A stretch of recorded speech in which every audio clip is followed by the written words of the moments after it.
Pak, saya sering dengar dari dosen, dari para dai, pendakwah gitu Pak, mengetahui janji Allah. Apa sih Pak yang dimaksud dengan janji Allah? Dan bedanya janji Allah dengan janji manusia tuh apa sih? Gitu. Oh, janji Allah. Janji Allah. Iya. Jadi gini, yang dimaksud dengan janji Allah itu adalah ya janji seperti yang kita pahami kalimat janji. Mm-mm. Seperti saya berjanji pada Fahmi gitu. Mm-mm. Itu ya janji. Nah, jadi Allah Subhanahu wa taala itu memang banyak sekali berjanji kepada hambanya. Mm-mm. Jadi apalagi misalkan kita baca di dalam Al-Quran itu banyak sekali janji-janji Allah kepada hambanya. Nah, yang kedua tadi permasalahannya adalah apakah sama janji Allah dan janji manusia? Yang jelas beda jauh. Beda jauh. Kenapa? Ya kan dalam praktek sehari-hari kan kita tahu toh janji manusia itu ada yang tepat, ada yang jauh dari impian itu. Janji palsu. Janji palsu sering kita dengar. Itu adalah janji manusia. Bisa tepat, bisa meleset gitu. Tapi berbeda dengan janji Allah Subhanahu wa taala. Janji Allah itu nggak pernah dan tidak mungkin meleset. Karena beliau sendiri yang berjanji di dalam Al-Quran itu innallaha la yukhliful mi'ad. Jadi sesungguhnya Allah itu tidak pernah mengingkari janji-janjinya. Jadi janji Allah Subhanahu wa taala itu pasti ditepati. Pasti ditepati, Mi. Begitu. Nah, contoh misalkan ya, kita lihat misalkan janji-janji. Nah, ini hanya contoh saja. Janji Allah di dalam Al-Quran itu kan banyak sekali. Contoh misalkan, kalau kita baca Al-Quran itu ada yang berbunyi begini. Ud'uni astajib lakum. Jadi ini adalah ayat yang ada di dalam kandungan Ramadan. Nah, saat ini kan kita lagi Ramadan, ini bagus sekali. Ud'uni astajib lakum. Berdoalah kepadaku, maka niscaya Allah akan mengabulkannya. Nah, ini janji Allah nih. Jadi kita fokus pada janji Allah lagi saja gitu. Karena kalau kita nanti sudah membaca rincian ulama itu kan banyak sekali syaratnya lah. Nah, kalau seakan-akan kayaknya mustahil sekali doa kita diijabah gitu. Saking sulitnya syaratnya. Udahlah, kalau kita belum mampu mengikuti arahan ulama, kita yang penting pokok Al-Quran ini saja yang kita ikutin. Kata Allah, siapa yang berdoa pasti akan dikabulkan. Nah, ini namanya begini. Kita juga misalkan harus ingat sabda baginda Nabi katanya. Kata baginda Nabi itu setiap doa itu pasti akan diijabahi. Ini menguatkan Al-Quran ini. Kata baginda Nabi itu syaratnya itu nggak ribet-ribet seperti yang digambarkan oleh para ulama. Kata Nabi itu minimal begini syarat doa kita itu dikabulkan, diijabah.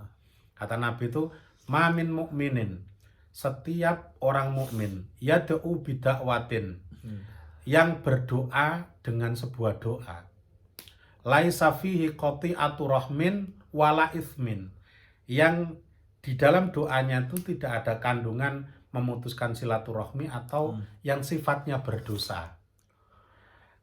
Kata beliau, orang yang berdoa dengan syarat seperti itu saja, maka orang itu minimal akan dikasih 1 dari 3. Yang pertama, Allah akan memberikan persis yang dia minta. Persis yang dia minta. Nah, seperti apa misalkan? Misalkan Fahmi atau kita, ya Allah berikan duit kami ya Allah untuk membayar SPP. Ya Allah berikan kami ya Allah duit untuk apa lagi, misalkan makan, saya lagi nggak punya makan. Nah itu ternyata kontan Allah menjawab ngasih uang beneran dengan cara misalkan tiba-tiba tok tok, Mi ini dulu utang saya yang belum bayar, langsung dikasih. Atau memang ada orang, Mi ini saya zakat misalkan gitu. Iya. Dan itu sering sekali loh, Mi. Contoh misalkan kita lagi membantu tamu atau apa gitu kan, terus tiba-tiba, Mas terima kasih banyak Mas, ini ya untuk jajan gitu. Iya, iya. Itu sering, kami juga sering gitu ketemu orang-orang seperti itu ketika kita pas memang tulus membantu dan mereka akhirnya senang. Ada yang seperti itu doa itu, Mi. Jadi apa yang kita minta, Allah ngasih persis yang dia minta. Kontan. Ada yang begitu. Nah, para waliullah apalagi. Nah, para waliullah kalau kita pernah melihat film apa namanya? Wali Songo itu contoh misalkan, walaupun dengan pro kontranya ya, tapi itu adalah contoh saja. Jadi misalkan Sunan Kalijogo itu ketika melihat saudagar kaya yang dimintai orang fakir miskin yang lagi kelaparan, yang kalau nggak makan dia mati gitu ibaratnya kan, saking laparnya, dan tidak dikasih, nggak, malah diusir gitu. Akhirnya Sunan Kalijogo itu nggak tahu berdoa atau apa, ternyata beras yang dibawa oleh saudagar kaya itu semua menjadi pasir. Nah akhirnya begini, Sunan Kalijogo tadi bilang sama saudagar tadi, dibilang begini, mau nggak kamu saya doakan pasir kamu ini menjadi beras kembali, tapi dengan syarat kamu ngasih ke fakir itu. Mau. Akhirnya didoakan, maka seketika juga pasir itu menjadi beras. Nah ini contoh doa yang diijabah persis seperti yang dia minta. Yang kedua, Allah pasti akan memberikan orang yang berdoa itu hal tapi tidak sama dengan yang ia minta gitu. Contoh misalkan ada seorang ibu-ibu itu nangis kepada Allah serius di bulan Ramadan, ya Allah, tolong ya Allah berikan uang agar kami bisa menyekolahkan anakku ya Allah. Serius pokoknya, serius sekali lah pokoknya, dia mengakui kelemahannya, la haula wala quwata illa billah, karena saking seriusnya dengan Allah Subhanahu wa taala. Ternyata Allah Subhanahu wa taala itu tidak memberikan uang nih, tetapi tiba-tiba anaknya dapat beasiswa. Ada nggak yang begitu? Banyak. Ada yang banyak begitu. Yang banyak begitu. Atau misalkan begini lagi, ya Allah berikan kami duit yang banyak ya Allah, tapi Allah hanya ngasih uang secukupnya saja. Tapi yang harusnya misalkan kita itu kecelakaan, Allah selamatkan karena kita berdoa. Itu bagian dari jawaban dari doa. Dari doa, tapi nggak persis. Iya. Kenapa kok nggak persis? Karena Allah itu memberikan apa yang kita butuhkan, bukan memberikan apa yang kita minta. Wallahu ya'lamu wa antum la ta'lamun. Yang tahu ini baik atau enggak itu ya Allah. Gitu. Itu yang nomor 2 kata Rasulullah. Yang ketiga, an yudakhirahu fi akhirati. Setiap orang yang berdoa itu maka niscaya dia akan mendapatkan atau ditabungkan nanti di akhirat sana. Jadi artinya apa? Setiap orang kali yang berdoa ud'uuni astajib lakum, itu kandungan ayat itu saya setuju sekali dengan sabda baginda Nabi tadi. Setiap doa pasti akan diijabah, tapi bentuknya berbeda-beda. Nah, saya teringat ada makalah para ulama itu bagus sekali. Kata para ulama itu begini, anni adu'ullah fi hajatin, aku kadang itu berdoa, fa'idha a'toni iyaha farihtu marro, apabila setelah aku berdoa kemudian dikasih, maka aku akan bergembira sekali saja. Kalau dikasih berarti gembira sekali. Wa idza lam yu'tini iyaha farihtu asyaratil marrot. Tetapi kebalikan, kalau seandainya doaku itu belum dikabulkan oleh Allah, maka aku akan bergembira puluhan kali. Karena kenapa? Hebatnya ya. Li annal awal ikhtiari, karena yang nomor pertama tadi yang diberikan tadi itu adalah pilihanku katanya. Dan yang kedua itu adalah pilihan Allah. Wallahu alamul ghuyub, dan Allah itu maha mengetahui apa yang tersembunyi. Oke. Wah, Wallahu ya'lamu wa antum la ta'lamun. Makanya orang ulama itu ini sikap kita. Jadi oh, itu seben sikap kita. sikap kita itu baiknya seperti ini. Jadi kalau misalkan kita diijabah itu, nah itu kan berarti kehendak kita. Ya. Berarti Allah menuruti kita. Tapi kalau kita belum dikasih, itu kehendak Tuhan. Kalau Allah itu qahir, maha didaya lah istilahnya, nggak bisa diatur oleh hambanya, kita semakin senang. Karena ketika Allah belum mengabulkan doa kita, itu sejatinya Allah ingin memberikan yang terbaik bagi kita. Dalam ini Pak, dalam ya. Begitu. Jadi ketika misalnya contoh nih Pak, saya berdoa, ya Allah, berikanlah kekayaan yang Ya, berlimpah. oke. Tapi pada kenyataannya saya malah diberikan harta yang biasa aja, bahkan miskin gitu. Ya, Nah, mungkin ketika nanti saya kaya, mungkin saya bisa ingkar dengan saat inilah iya, ya. saat ini kalau misalnya saya diberikan kekayaan yang banyak, mungkin bisa melupakan Allah gitu kan, Pak. Berarti itu Bahkan ditegaskan lagi di dalam hadis itu. Bukan mungkin, di dalam hadis itu Allah menegaskan begini. Sesungguhnya aku tahu apabila seseorang itu akan aku kasih kekayaan, maka imannya dia tinggalkan. Iya, iman. Tetapi ketika orang itu saya kasih rezeki yang pas-pasan, justru imannya dia pegang. Dan Allah maha tahu, oh ini cocoknya kaya, oh ini tidak.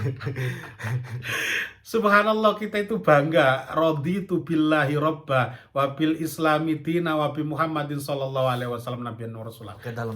Kita, ya Allah, kita itu bangga sekali kita punya Tuhan yang maha tahu begitu. Alamul ghuyub, bukan hanya tahu yang alamil musyahadah, yang tampak saja, bukan, tapi yang ghuyub, yang tidak nampak pun Allah tahu. Bahkan ketika misalnya ada orang berpikiran seperti ini Pak, ini janji deh kalau misalnya gua dikasih kaya, kalau misalnya Allah ngasih gua kekayaan, nadar, saya bakal lebih alim daripada yang sekarang. Itu kesombongan berarti itu Pak. Kita belum tahu. Ya belum tahu kan? Karena justru apa istilahnya itu, ujian kekayaan itu justru lebih berat daripada kemiskinan.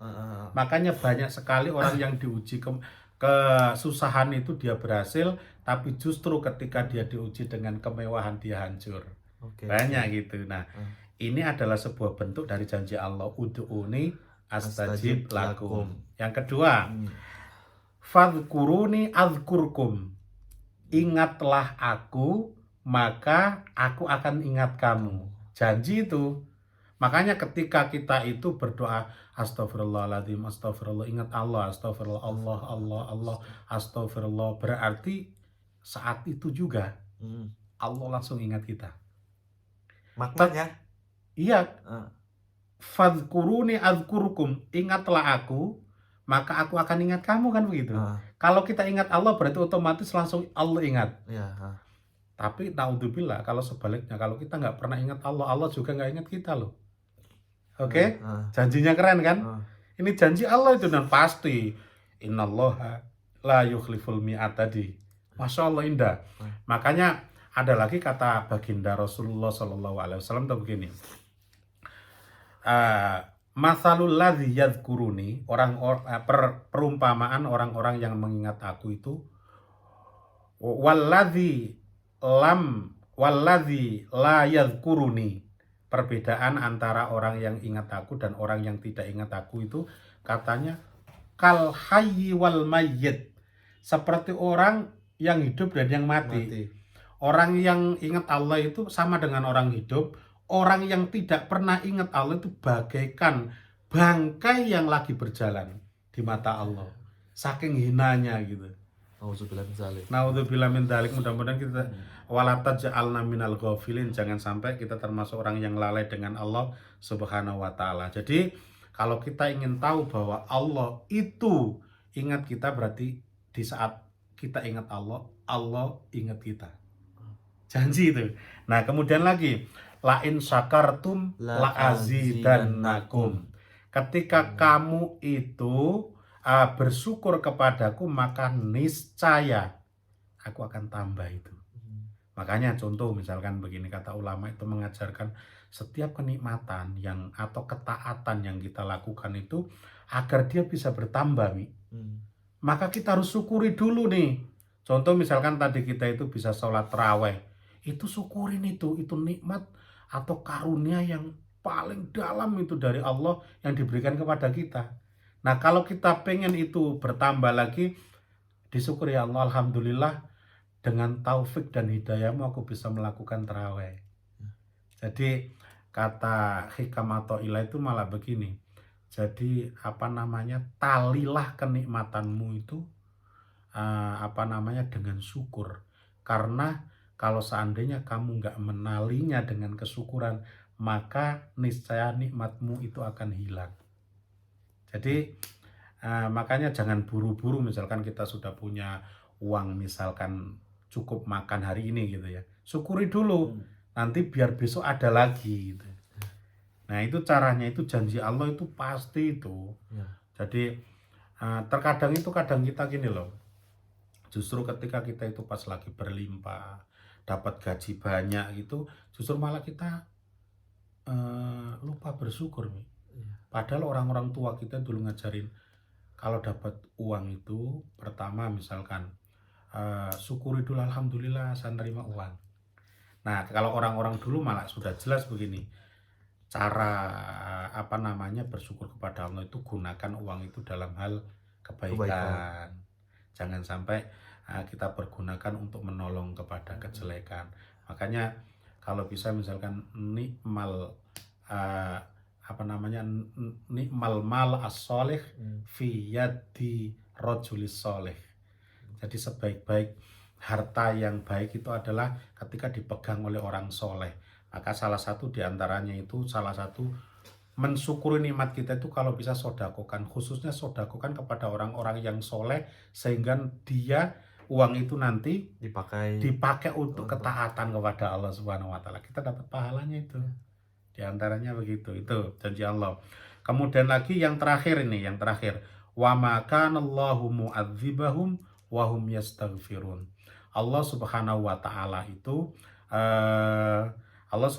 Taala itu tidak akan mengadab suatu kaum di mana di dalamnya itu masih banyak orang yang beristighfar kepada Allah.